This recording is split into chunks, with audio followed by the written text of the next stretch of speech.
Pressure is growing for South Korean officials to reach a deal on tariffs after Japan's success in striking a trade agreement with the US this week.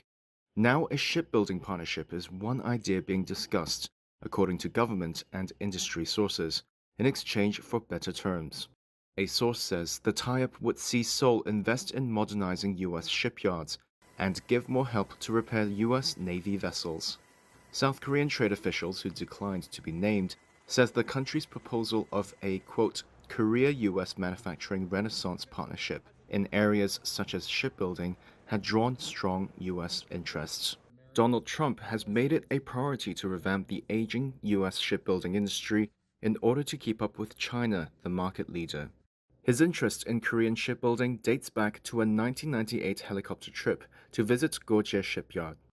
Lim Moon-kyu, a retired senior executive at the former Daewoo Shipbuilding Company, remembers accompanying the VIP guest who stood on top of a high crane to view the yard on a southern island. I think he must have felt that the size of the ship and shipyard were humongous. Clearly, he was impressed, saying wonderful, wonderful. Since he didn't know about shipbuilding. Lim thinks the occasion left a lasting impression on Trump that primed him to work with Korean shipbuilders to counter China. What carrots can we give to the United States except shipbuilding? Nothing but shipbuilding will be immediately possible, helpful to South Korea, and a huge help to the US. The repair of US Navy ships already happens in South Korea at Hanwha Ocean's Goje Shipyard, which has the world's largest dock. Hanwha has also recently increased its stake in an Australian shipbuilder which owns a shipyard in Alabama building US Navy vessels.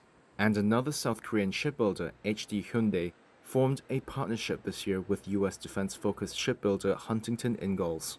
A researcher told Reuters the most realistic option for South Korea is to make a deal to fix a certain number of US Navy vessels annually or build parts for new ships. But obstacles remain to expanding the relationship. Woo Jong-hoon, a marine expert at Seoul National University, says US yards struggle to obtain parts and find local talent, while there's also a raft of US regulations that protect domestic shipbuilding. Ultimately, I think it is necessary for the South Korean government to control Hanwha and HD Hyundai well, to establish a strategy and become a control tower that can make suggestions to the United States. Wu said South Korea could skirt US regulations by building sections of ships to be delivered to US yards for assembly, or they could designate a South Korean shipyard as a special district where it's permitted to make US naval vessels.